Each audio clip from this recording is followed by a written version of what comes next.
Hi friends, எல்லாருக்கும் வணக்கம். இன்றைக்கி வீடியோவில் உங்களோட நான் என்ன ஷேர் பண்ண போகிறேன் அப்படின்னா, எங்கள் வயலுக்கு போனோம். அதுதான் உங்களோட ஷேர் பண்ணுறேன். இதுதான் நான் இறங்கி கொல்லையில் வரப்பில் வந்து போயிட்டுருக்கேன். 2 சைடுமே வந்து புல்லு அதிகமாக மண்டி இருக்குது. பார்த்தீங்க அப்படின்னாலே உங்களுக்கே தெரியும். அதில் உள்ள போயிட்டு தான் பார்க்கணும். ஏன்னா தண்ணி கிடக்கிறதுனால பாம்பு எல்லாமே வரப்பில் கிடந்துட்டு இருந்தாங்க. இந்த வீடியோ ஏற்கனவே நான் வந்து வயல் உழுதது, தெளித்தது, அப்புறம் தண்ணி இறக்கி போன வீடியோ எல்லாமே உங்களோட ஷேர் பண்ணியிருந்தேன். இப்போ வந்து கருது வருது. இப்போ எல்லாமே வந்து பார்த்தீங்க அப்படின்னா எல்லாம் கருது ஒத்துமையாக கருது வந்திருக்கு. அதை தான் உங்களோட ஷேர் பண்ணணும்னு தோணுச்சு. கொல்லைக்கு நானே, எங்கள் அண்ணன், எங்கள் வீட்டுக்காரவங்க எல்லாருமே போயிருந்தோம். பார்க்குறதுக்கு ரொம்ப பசுமையாகவும் அழகாகவும் இருந்தது. ஏன்னா இப்போ எங்கள் கொல்லை மட்டும்தான் அங்கே நாங்கள் சாவடி எங்களுக்கு மட்டும்தான் அங்கனக்குள்ளே பயிர் இருந்தது. ஏன்னா எல்லாருமே சாவடி பண்ணியிருந்தாங்க. சரியாக கவனிக்காததுனால அது எல்லாமே வந்து வேஸ்ட் ஆகிடுச்சு. ஆனால் எங்களுக்கு வந்து இன்னும் கருது 1 மாதம்தான், அதுக்கப்புறம் கருது அறுத்துடலாம். அந்த கருது கொல்லையிலேயே அழகாக பூக்கள் வந்து என்ன பூ அப்படின்னு தெரியல, செடி அழகாக அந்த கருதுக்கு இடையிலேயே சின்ன சின்ன பூ பூத்திருந்தது. அதை பார்க்குறதுக்கு ரொம்ப அழகாக இருந்தது. அதை தான் ஷூட் பண்ணோம். அப்புறம் பார்த்தீங்க அப்படின்னா தண்ணி அவ்வளோது இருக்குது. நாங்களே ட்ரெஸ் எல்லாம் நினச்சிக்கிட்டு தான் தண்ணி இறங்கி ஏன்னா இங்கே கரை ஓரத்துலேருந்து வயல் வந்து ரொம்ப உள்ள, அது போகிறதுக்கே அவ்வளோ நாளே ஆகும். அதுதான் நான் நடந்து போயிட்டுருக்கேன். பார்த்தீங்கனாலே தெரியும், அந்த பச்சை பச்சைன்னு பார்க்குறதுக்கு அவ்வளோ அழகாக இருந்துச்சு. அதெல்லாம் நின்று பார்த்துட்டு இருந்தோம்.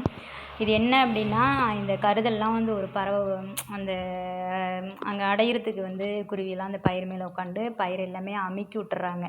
அது கீழே தண்ணியில் பார்த்தீங்க அப்படின்னா தண்ணியோடையே கிடக்கு. அதை எடுத்து விட்டுட்டே இருந்தேங்க.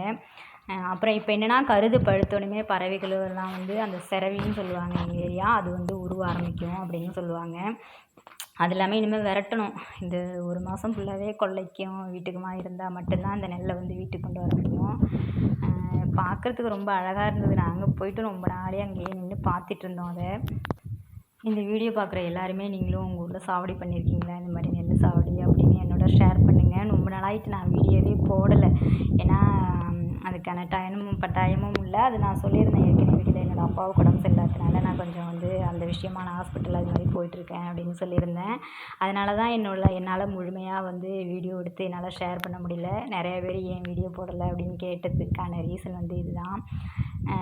அங்கே நின்று வீடியோ எடுத்துகிட்டே இருந்தாங்க. எங்கள் வீட்டுக்காரவங்க தான் எடுத்துகிட்டு இருந்தாங்க. நானும் அண்ணனுமே தான் கொல்லைக்கு போயிருந்தோம். தண்ணி இது வந்து வரப்பு 2 கொல்லைக்கு இடையில வந்து இந்த வரப்பில் பாருங்கள் எவ்வளோ தண்ணி இருக்குது அப்படின்னு.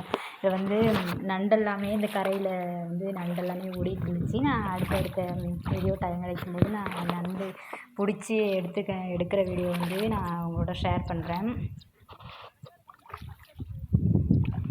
எப்படி இருக்குது இந்த வயல் வீடியோ? இந்த வீடியோ வந்து நான் அப்போலேருந்து இந்த வயலுக்கு வந்து உழுதுலேருந்து உரம் இறைச்சதுலேருந்து எல்லாமே உங்களோட நான் ஷேர் பண்ணியிருந்தேன்.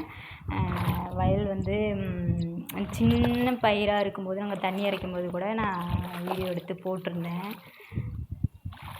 இதுவுமே அப்பாவுக்கு ஆள் வச்சு களையெல்லாம் எடுத்தது தான். ஆனால் திரும்பவும் புல்லு எல்லாமே அதில் வந்து இடைய புல்லு வந்து நிறையா முளைச்சி இருந்தது.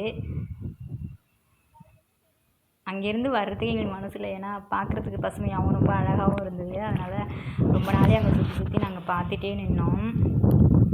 அந்த பக்கம் அண்ணன் நானும் அங்கிட்டலாம் போயிட்டுருந்தோம். இப்படி சுற்றி வர்றதுக்கே ரொம்ப நாளே ஆகும். ஏன்னா வயல் வந்து நல்ல பெரிய கொல்லை தான். நாங்கள் இந்த சைடு போய் அந்த சைடு திரும்பி வர்றதுக்கு பக்கத்துலலாம் பார்த்தீங்களா வெறும் புல்லு தான். அவங்களாம் வந்து சாவடி பண்ணலை, போட்டாங்க. விவசாயமெல்லாம் யாரும் அதிகம் பண்ண மாட்டேங்கிறாங்க. ஆனால் எங்கள் அப்பா விடாமல் பண்ணிகிட்டே இருப்பாங்க. அப்புறம் வந்து வயல்லாம் பார்த்துட்டு வந்து ஆட்டுக்கு புல்லு அறுத்துட்டு வரலாம் அப்படின்ட்டு இங்கே வாய்க்காங்கரை ஓரமாக வந்து புல்லு அறுத்தோம். ஏன்னா நம்ம ஆட்டுக்கும் புல்லு அறுத்துட்டு வந்துடலாமே அப்படின்னு நான் அதான் புல்லு அறுத்துட்டு இருந்தேன். புல்லு இருக்கும். அந்த பார்த்திங்களா அல்லிப்பூலாம் பூத்துருக்கு. இதுதான் பெரிய வாய்க்கால். இந்த வாய்க்கால்லேருந்து தான் வயலுக்கு தண்ணி போகும்.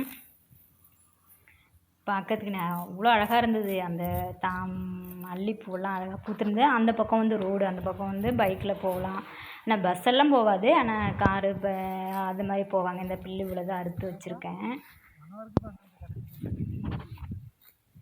புல்லை அறுத்துட்டு நம்ம வீட்டுக்கு கிளம்ப வேண்டியதுதான். நாங்கள் ஏன்னா புல்லை அறுக்க இதுக்காக வர முடியாது, ரொம்ப தூரம். நாங்கள் வந்து ஆடு மாட்டுக்காக இவ்வளோ தூரம் வந்து புல்லு அறுத்துன்னு போட முடியாது.